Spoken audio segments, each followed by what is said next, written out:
സായിപ്പിനെ കാണുമ്പോൾ ഖവാത്ത് മറക്കുക എന്നൊരു പ്രയോഗമുണ്ട് മലയാളത്തിൽ.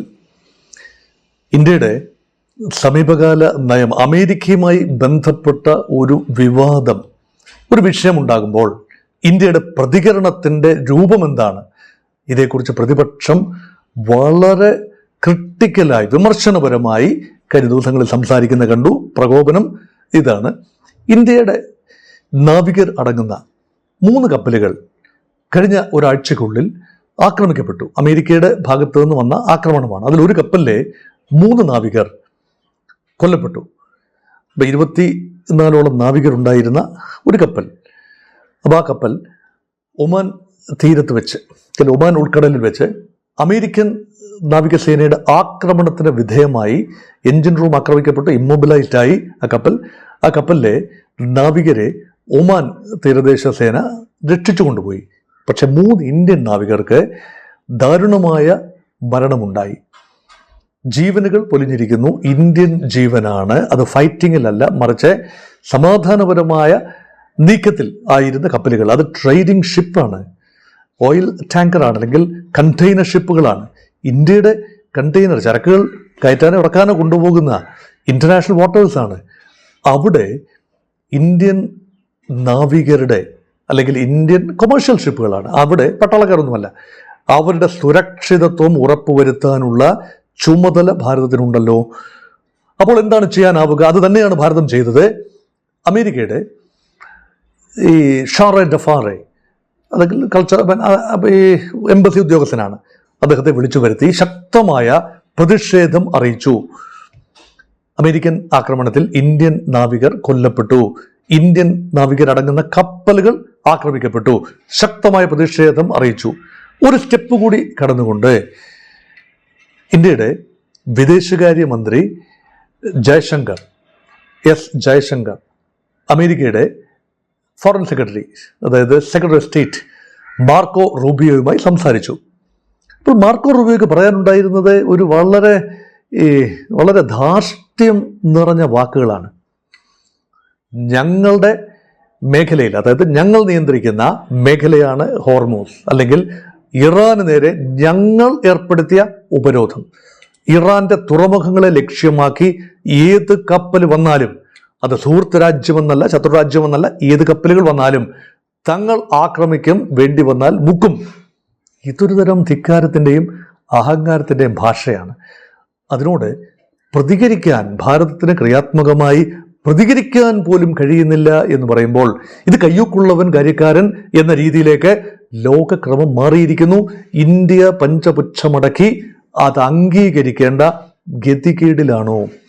ഭാരതം വിശ്വഗുരു ആണെന്നാണല്ലോ പറയുക. നരേന്ദ്രമോദിയെക്കുറിച്ചല്ല, മറിച്ച് ഭാരതം എന്ന രാജ്യത്തെക്കുറിച്ച്, ലോകത്തിന് ധർമ്മം പഠിപ്പിക്കുന്ന, ന്യായം പഠിപ്പിക്കുന്ന, വസുധൈവ കുടുംബകം എന്ന ആശയം ലോകത്തിന് പകർന്നു നൽകുന്ന, എല്ലാവരെയും ഉൾക്കൊള്ളുന്ന ഒരു പാരസ്പര്യത്തിൻ്റെ, സ്നേഹത്തിൻ്റെ, സാഹോദര്യത്തിൻ്റെ ഘടനകൾ അതിനുവേണ്ടി നിലകൊള്ളുന്ന രാജ്യം, വാല്യൂസ് ഉള്ള രാജ്യം. ആ രാജ്യത്തിന് തങ്ങളുടെ രാജ്യത്തെ പൗരന്മാരെ ആക്രമിച്ചാൽ അതിനൊരു കാര്യം ചോദിക്കാൻ പോലുമുള്ള അവകാശമില്ലെങ്കിൽ എന്തുതരം നിലപാടാണത്? ഇതാണ് പ്രതിപക്ഷം ചോദിച്ചത്. പ്രതിപക്ഷം അത്യുച്ചത്തിൽ ചോദിക്കുന്നു. അപ്പം ഇന്ത്യ പിന്നോട്ടടിക്കുന്ന ഘടകങ്ങൾ, അതാണ് ഈ എപ്പിസോഡിൻ്റെ ഇതിവൃത്തം. എന്തുകൊണ്ട് ഇന്ത്യ സംയമനം പാലിക്കുന്നു? 2-3 കാരണങ്ങളുണ്ട്. ഒന്ന്, ഇത് മറ്റൊരു രാജ്യത്തിൻ്റെ കപ്പലായിരുന്നു എങ്കിൽ, ഒന്ന് ആലോചിക്കുക, ഹൈപ്പോത്തറ്റിക്കലി അമേരിക്കൻ ഉപരോധത്തിലല്ല, മറിച്ച് വേറെ ഏതെങ്കിലും രാജ്യം ആണ് ഇന്ത്യൻ കപ്പലിനെ ആക്രമിച്ചിരുന്നത് എങ്കിൽ ഓപ്പറേഷൻ സിന്ദൂർ പോലെയുള്ള നടപടികളിലേക്ക് ഇന്ത്യ നീങ്ങില്ലായിരുന്നുവോ? അല്ലേ? ഇന്ത്യയുടെ സുരക്ഷയാണ്, ഇന്ത്യൻ പൗരന്മാരുടെ സുരക്ഷ ഇന്ത്യയുടെ സുരക്ഷയാണ്. ഇന്ത്യക്ക് അതിനുള്ള അവകാശമുണ്ട്. യുണൈറ്റഡ് നേഷൻസിൻ്റെ ചാർട്ടറിൽ തന്നെ അതിനുള്ള അവകാശം രാജ്യത്തിന് കൊടുത്തിട്ടുണ്ട്. തങ്ങളുടെ രാജ്യത്തെ പൗരന്മാർ തങ്ങളുടെ രാജ്യത്തിൻ്റെ ഭൂപ്രദേശം അല്ലെങ്കിൽ രാജ്യത്തിൻ്റെ താല്പര്യങ്ങൾ സംരക്ഷിക്കാൻ വേണ്ടി നമുക്ക് ബലപ്രയോഗം നടത്താൻ സാധിക്കും. അതിനൊന്നും അമേരിക്കയാകുന്നതുകൊണ്ട് കണ്ടില്ല കേട്ടില്ല എന്ന് നടിച്ച് ഇരിക്കാൻ മാത്രമേ കഴിയൂ. അതാണ് ഒരു ഡയമെൻഷൻ. മറ്റൊരു ഡയമെൻഷൻ, ഹോർമൂസ് കടലിടുക്കിൽ ഉപരോധം പ്രഖ്യാപിച്ചത് അമേരിക്കയാണ്, അല്ലെങ്കിൽ ഇറാന് നേരെയുള്ള ഉപരോധം പ്രഖ്യാപിച്ചത് അമേരിക്കയാണ്. അമേരിക്ക ഉപരോധം പ്രഖ്യാപിച്ചു എന്നതുകൊണ്ട് മാത്രം ഇന്ത്യ പോലെയുള്ള ചൈന പോലെയുള്ള രാജ്യങ്ങൾ എന്തിന് ഭയക്കണം? എന്തുകൊണ്ട് ഇന്ത്യൻ കപ്പലുകൾക്ക് ഹോർമൂസിലൂടെ കടന്നു പോകാൻ കഴിയുന്നില്ല? അതിലൂടെ ശ്രമം എന്തുകൊണ്ട് നടത്തുന്നില്ല? അങ്ങനെ ശ്രമം നടത്തിയത് കൊണ്ടാണല്ലോ ഒരുപക്ഷെ ആക്രമിക്കപ്പെട്ടത്. അങ്ങനെ ഒരു ശ്രമം നടത്തുന്നു എന്ന ഒരു ചിന്ത, അതിൽ നിന്നുണ്ടായ ആക്രമണം. അപ്പോൾ ഇന്ത്യക്ക് ഒരു നിലപാടെടുക്കാൻ കഴിയണം. ഉപരോധം നിങ്ങളുടെ വിഷയമാണ്, ഞങ്ങളുടെ വിഷയമല്ല. ഞങ്ങൾക്ക് എണ്ണ ആവശ്യമുണ്ട്, ഞങ്ങളത് എവിടെ നിന്നും വാങ്ങും. ഇതാണ് sovereign equality of nation States. അത് ഐക്യരാഷ്ട്ര സംഘടനയുടെ ഒരു നയം എന്ന നിലയിൽ മാത്രമല്ല, യഥാർത്ഥത്തിൽ പരമാധികാരത്തിന്റെ അർത്ഥമെന്താണ്? Internally supreme and externally independent. നമ്മുടെ രാജ്യത്തെടുക്കുന്ന തീരുമാനങ്ങൾ ഇവിടെ ബാധകമാണ്. നമ്മൾ സുപ്രീമാണ് internally. Externally independent. We are independent of America. We can take independent action. അത് നടക്കുന്നില്ല. അതുകൊണ്ട് ഇവിടെ അമേരിക്കയെ കാണുമ്പോൾ ലേശം പഞ്ചപുച്ഛമടക്കി നിൽക്കണം. മറ്റൊരു രാജ്യമാണെങ്കിൽ നമുക്ക് വേണമെങ്കിൽ മെക്കിട്ട് കയറാമായിരുന്നു. അപ്പം അതുകൊണ്ട് ഒരു പന്തിയിൽ രണ്ട് വിളമ്പ് എന്ന രീതിയിൽ ഇന്ത്യയുടെ നയങ്ങൾ മുന്നോട്ട് പോകുന്നു. അതുകൊണ്ട് ഇപ്പോൾ ഇതിനൊരു പരിഹാരം എന്താണ്? അമേരിക്കയുമായി വ്യാപാര കരാർ ഒപ്പുവയ്ക്കാനുള്ള ഒരു അന്തിമഘട്ട ചർച്ചയിലാണ്. ഇപ്പോൾ അമേരിക്കയുടെ സുപ്രീം കോടതി ഈ എക്സ്ട്രാ ടാരിഫ് ട്രംപ് പ്രഖ്യാപിച്ചത് ഡിലീറ്റ് ചെയ്ത് കളഞ്ഞു. അതുകൊണ്ട് ട്രംപ് പുതിയ ടാരിഫിനെ കുറിച്ചുള്ള ആലോചനയിലാണ്. അന്തിമ കരാറിൽ എന്തെല്ലാം കാര്യങ്ങളിൽ ഇളവ് നൽകാം, അമേരിക്കയുമായി ഉള്ള കച്ചവടത്തിൽ ഇന്ത്യക്ക് എന്ത് നേട്ടമുണ്ടാക്കാൻ കഴിയും, ഇതാണ് ഇന്ത്യയുടെ ചിന്ത. അതേപോലെ തന്നെ അമേരിക്കയുടെ ചിന്ത എങ്ങനെയാണ്? അമേരിക്കയ്ക്ക് എത്രത്തോളം സോയാബീൻ ഇന്ത്യയിൽ എത്തിക്കാൻ കഴിയും? അമേരിക്കൻ കർഷകരോട് ട്രംപിന് ചില ഉത്തരവാദിത്തങ്ങളുണ്ട്. അവരുടെ പ്രോഡക്ട്സ് ഇന്ത്യയും ചൈനയും ഉൾപ്പെടെയുള്ള രാജ്യങ്ങളിൽ വിൽക്കാൻ കഴിയണം. അമേരിക്കയുടെ മീറ്റ് പ്രോഡക്ട്സ് വിൽക്കാൻ കഴിയണം. അമേരിക്കയുടെ എണ്ണ വിൽക്കാൻ കഴിയണം. നമ്മളങ്ങനെ ഗൾഫിൽ നിന്ന് മാത്രം അല്ലെങ്കിൽ റഷ്യയിൽ നിന്ന് മാത്രം എണ്ണ വാങ്ങിയാൽ പോരല്ലോ. അമേരിക്കയിൽ നിന്ന് എന്തുകൊണ്ട് കൂടുതൽ എണ്ണ വാങ്ങുന്നില്ല എന്ന ചോദ്യമാണ്. നമ്മൾ സൗകര്യമുള്ളിടത്ത് വന്ന് വാങ്ങും, സൗകര്യമുള്ള വിലയ്ക്ക് വാങ്ങും എന്ന് പറയാനുള്ള ഒരു അന്തരീക്ഷം ഇന്നില്ല. റഷ്യയിൽ നിന്നും ഇന്ത്യ എണ്ണ വാങ്ങിയിരുന്നു, ഇപ്പോഴും വാങ്ങുന്നു. അത് നിർത്തിവെക്കണം എന്ന് അമേരിക്ക പറഞ്ഞപ്പോൾ അതിനോട് വേണ്ട രീതിയിൽ പ്രതികരിക്കാൻ കഴിഞ്ഞില്ല. പക്ഷേ പ്രവൃത്തിയിൽ കുറേയൊക്കെ പ്രതികരിച്ചു. അതും കൂടെ മറക്കരുത്. നമ്മൾ നമുക്ക് ആകെയുള്ള ആവശ്യത്തിൻ്റെ 38% റഷ്യയിൽ നിന്ന് ഇറക്കുമതി ചെയ്തുകൊണ്ടിരുന്ന ആ സമയത്താണ് റഷ്യ ഇതാ തഴച്ചു വളരുന്നു. ഇന്ത്യ നൽകുന്ന പണം കൊണ്ടാണ് റഷ്യ ഉക്രൈനെതിരെ യുദ്ധം ചെയ്യുന്നത്. അതുകൊണ്ട് ഇന്ത്യ റഷ്യ വ്യാപാരം അവസാനിപ്പിക്കണം, എണ്ണ ഒരു തുള്ളി ഇന്ത്യ റഷ്യയിൽ നിന്നും വാങ്ങരുത് എന്ന ശാസന അവിടെ നിൽക്കെ തന്നെ കുറച്ചുകൊണ്ട് വന്നു. റഷ്യയിൽ നിന്നുള്ള എണ്ണ വാങ്ങൽ ഭാരതം കുറച്ചുകൊണ്ട് വന്നതിന് ശേഷം പൂർണ്ണമായി നിർത്തിയില്ല. 20%, 38% നിന്നും ആകെ ആവശ്യത്തിൻ്റെ 20% കൊണ്ടുവന്നു. അത് പ്രവൃത്തിയിൽ കുറേയൊക്കെ റെസിസ്റ്റൻസ് കാട്ടുന്നു, വാക്കിൽ കാട്ടുന്നു. ഇതാണ് എൻ്റെ ഡിഫൻസ്. ഇപ്പം ഒരുപക്ഷെ ആക്രമണത്തിന് പ്രതിരോധം എന്ന നിലയിൽ ഒരുപക്ഷെ BJPയും പ്രധാനമന്ത്രി നരേന്ദ്രമോദിയും ഒക്കെ പറയുന്നത് ഞങ്ങൾ വാക്കുകളിലല്ല വിശ്വസിക്കുന്നത്, മറുപടി ഉരുളക്കുപ്പേരി പോലെ കൊടുക്കുന്നതിലല്ല വിശ്വസിക്കുന്നത്, മറിച്ച് കാര്യങ്ങൾ ചെയ്തു കാട്ടുന്നതിലാണ് വിശ്വസിക്കുന്നത്. അതേപോലെ തന്നെ ഇന്ത്യയുടെ മുഖം നഷ്ടപ്പെട്ട ഒരു കാര്യമായിരുന്നു റഷ്യൻ എണ്ണ വേണമെങ്കിൽ നിങ്ങൾക്ക് വാങ്ങാം. ഗൾഫിൽ സംഘർഷം ഘനീഭവിക്കുന്നത് കൊണ്ട്, ഹോർമൂസ് വഴിയുള്ള എണ്ണ കച്ചവടം തടസ്സപ്പെടുന്നത് കൊണ്ട് എണ്ണ പ്രതിസന്ധി ഒഴിവാക്കാൻ വേണമെങ്കിൽ ഒരു മാസത്തേക്ക് ഇന്ത്യക്ക് റഷ്യയിൽ നിന്നും എണ്ണ വാങ്ങാം. റഷ്യൻ തുറമുഖം വിട്ട് പുറം കടലിൽ കിടക്കുന്ന കപ്പലുകളിൽ ഉള്ള എണ്ണ നിങ്ങൾക്ക് വേണമെങ്കിൽ വാങ്ങാം എന്ന ഒരു വലിയ ഔദാര്യപരമായ ഒരു കാര്യം. ഇങ്ങനെയൊക്കെ ഇന്ത്യയുടെ പേരെടുത്ത് പറഞ്ഞുകൊണ്ട് എത്ര പ്രാവശ്യമാണ് ഡൊണാൾഡ് ട്രംപ് ഇന്ത്യയെ പ്രതിരോധത്തിലാക്കിയത്. ഇന്ത്യക്ക് വേണമെങ്കിൽ വാങ്ങാം. അപ്പം മുഖം നഷ്ടപ്പെട്ടുകൊണ്ടേയിരിക്കുകയാണ്. അത് മാത്രമല്ല, ഓപ്പറേഷൻ സിന്ദൂറിന്റെ കാര്യത്തിൽ എത്ര പ്രാവശ്യമാണ്, 50-ലധികം പ്രാവശ്യം പറഞ്ഞു ഡൊണാൾഡ് ട്രംപ് എന്ന ഞാൻ ഇടപെട്ടത് കൊണ്ടാണ് ഇന്ത്യയും പാകിസ്ഥാനും തമ്മിൽ യുദ്ധം ഒഴിവായത്. അപ്പോൾ ഇത് ഒരിക്കൽ പോലും ഇന്ത്യ നേരിട്ട് അക്നോളജ് ചെയ്തില്ല. പക്ഷെ ആ പ്രസ്താവന സാഹിത്യത്തിൽ നിന്നും ട്രംപിനെ പിന്തിരിപ്പിക്കാൻ ഇന്ത്യക്ക് കഴിഞ്ഞില്ല. അപ്പോൾ അവിടെ ഒരുതരം ഒന്നുകിൽ നിസ്സംഗതയാണ്, ട്രംപ് എന്തും പറയട്ടെ, നമുക്ക് വേണ്ട പോലെ പ്രവർത്തിച്ചാൽ മതിയല്ലോ എന്ന നിസ്സംഗതയാണ്. 2, ഒരുപക്ഷെ അനന്തമായ സാധ്യതകൾ കാണുന്നു. അമേരിക്കയുമായുള്ള ട്രേഡ് വർദ്ധിച്ചു വരികയും നമ്മുടെ ഇക്കോണമിയെ ആത്യന്തികമായി താങ്ങി നിർത്തുകയും ചെയ്യണമെങ്കിൽ ചൈന ഒരു കോമ്പറ്റീറ്ററാണ്. ആത്യന്തികമായി നമ്മുടെ ശത്രു ചൈന തന്നെയാണ്. അപ്പോൾ അമേരിക്ക ചൈന ബന്ധം അങ്ങ് പൂർണ്ണമായി മെച്ചപ്പെടുകയാണെങ്കിൽ India will lose several bus. അത് പാടില്ല.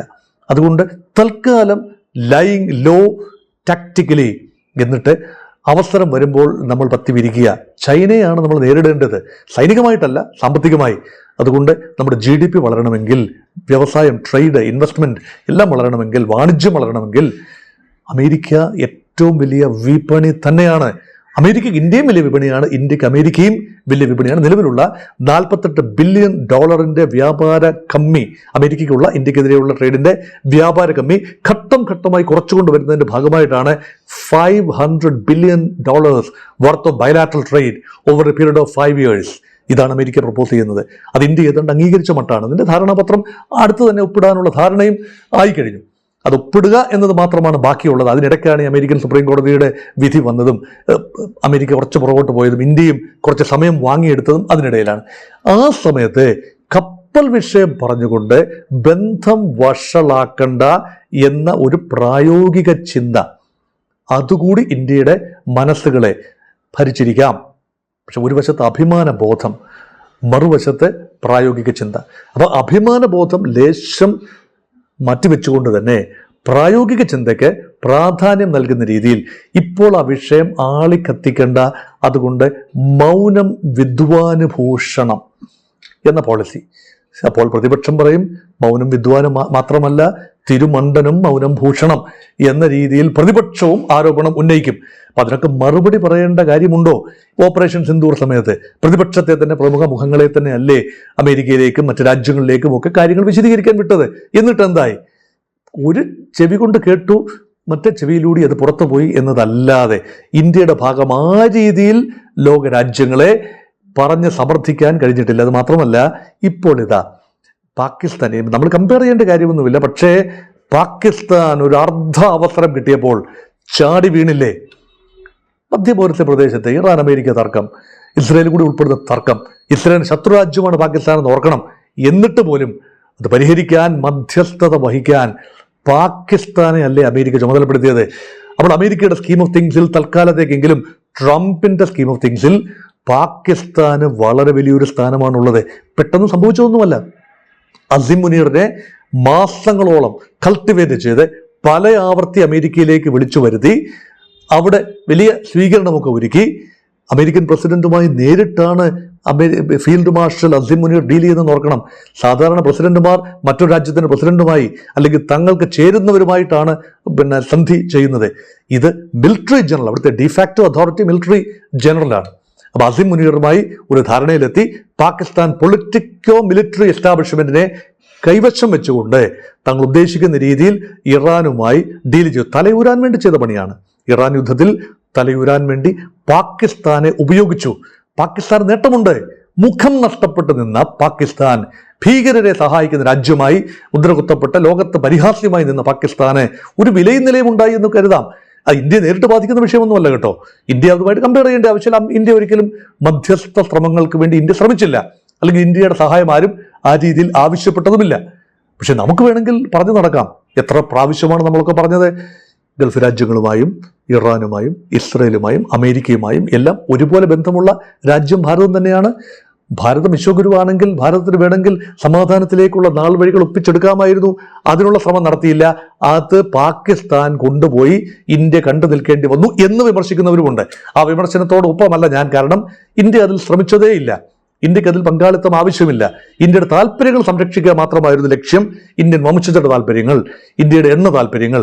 അതുകൊണ്ട് എസ്കലേഷൻ ഓഫ് ടെൻഷൻ നടക്കരുത് എന്ന് ഇന്ത്യ ആഗ്രഹിച്ചു.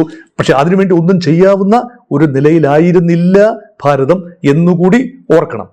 അതുകൊണ്ട് കപ്പലുകളിലെ നാവികരുടെ ബന്ധുക്കൾക്ക് അവരെ ഒന്ന് സമാധാനിപ്പിക്കാനോ അവർക്ക് വേണ്ട ആശ്വാസം കൊടുക്കാനോ പോലും പ്രധാനമന്ത്രി നരേന്ദ്രമോദി തയ്യാറായില്ല എന്ന് പറയുമ്പോൾ എന്ത് സന്ദേശമാണ് ഇന്ത്യ കൊടുക്കുന്നത് എന്നുകൂടി വിമർശകർ ചോദിക്കും. അതിന് ഗവൺമെൻറ് ഓഫ് ഇന്ത്യ ഒരുപക്ഷെ മറുപടി പറയേണ്ടി വരും. അതുകൊണ്ട് ഇത് ആരെയും കുറ്റപ്പെടുത്താനുള്ളൊരു വേദിയല്ല. ഈ വിഷയം പറഞ്ഞുകൊണ്ട് ഇന്ത്യ അമേരിക്ക ബന്ധത്തെ പൂർണ്ണമായി അട്ടിമറിക്കുന്നതിനോടും നമുക്ക് യോജിക്കാനാവില്ല. പക്ഷേ ഒരു സ്വതന്ത്ര പരമാധികാര രാജ്യം ചില സമയത്ത് ചില അതിർവരമ്പുകൾ ലംഘിക്കുമ്പോൾ നിങ്ങൾ ചെയ്തത് തെറ്റ് എന്ന് ഉച്ചത്തിൽ പറയാനും അത് രേഖപ്പെടുത്താനും ഒക്കെയുള്ള ആർജവം ഒരു രാജ്യം കാട്ടണമായിരുന്നു. അല്ലെങ്കിൽ നമ്മുടെ പുറത്ത് കയറിയിരുന്ന ഏതെങ്കിലും രാജ്യം നിരങ്ങിയാൽ അത് കഴിവാണ്, അവരുടെ കഴിവാണ് എന്ന് പറഞ്ഞുകൊണ്ട് പഞ്ചപുച്ഛമടക്കി നമ്മൾ നിൽക്കേണ്ടി വരും. അതുകൊണ്ട് അഭിമാനബോധത്തെ പൂർണ്ണമായി തള്ളിക്കളയാനാവില്ല. പ്രായോഗികവാദത്തെ അംഗീകരിച്ചുകൊണ്ട് തന്നെ അഭിമാനം നഷ്ടപ്പെടുത്തരുത് എന്ന ഒരു നിർദ്ദേശം കൂടി വെച്ചുകൊണ്ട് ന്യായമായ പ്രതികരണം ഉണ്ടാവണം. അത് മന്ത്രാലയ തലത്തിൽ, പ്രധാനമന്ത്രി തലത്തിൽ തന്നെ ഒരു പ്രസ്താവന. അതുകൊണ്ടങ്ങ് ബന്ധം മോശമാകുന്നെങ്കിൽ മോശമായിക്കോട്ടെ, അങ്ങനൊന്നും ബന്ധം മോശമാവില്ലല്ലോ. അമേരിക്ക കച്ചവട രാജ്യമാണ്.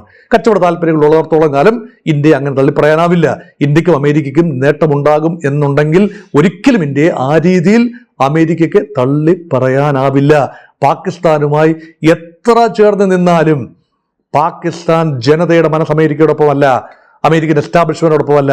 അവർ മറ്റൊരു സിവിലൈസേഷൻ പവറായിട്ടാണ് ചിന്തിക്കുന്നത്. അതുകൊണ്ട് ഇന്ത്യക്ക് തീർച്ചയായും അമേരിക്കയോട് നേർക്കുനേർ നിന്ന് പറയാൻ, ഇപ്പൊ മോദി നടത്തുന്ന ഹാഗ് ഡിപ്ലോമസി ഉണ്ടല്ലോ, കെട്ടിപ്പിടുക്കൽ നയതന്ത്രം, അതിനൊക്കെ അർത്ഥമുണ്ടാകണമെങ്കിൽ ട്രംപ് ഈസ് മൈ ഫ്രണ്ട് എന്ന് പറയുമ്പോൾ, ട്രംപ് തന്റെ ഏറ്റവും നല്ല ചങ്ങാതിയാണ് മോദി എന്ന് പറയുമ്പോൾ, ഇതിനൊക്കെ അർത്ഥമുണ്ടാകണമെങ്കിൽ ചങ്ങാതിമാർ തമ്മിൽ നേരിട്ട് ഫോൺ എടുത്ത് വിളിക്കാൻ പറ്റണം. Mister Trump, we are highly concerned about this. Concern എന്ന് പറഞ്ഞാൽ പോരാ, ഞങ്ങൾ ഉഗ്രമായി പ്രതിഷേധിക്കുന്നു, വി രജിസ്റ്റർ അവർ പ്രൊട്ടസ്റ്റ് എന്ന് പറയുകയും അത് ഇന്റർനാഷണൽ പാർലൻസിൽ തങ്കലിപികൾ രേഖപ്പെടുത്തുകയും ചെയ്യണം. ഇന്ത്യയുടെ അഭിപ്രായം, മരിച്ചുപോയി, അവരെ തിരിച്ച് ജീവിതത്തിലേക്ക് കൊണ്ടുവരാനാവില്ല.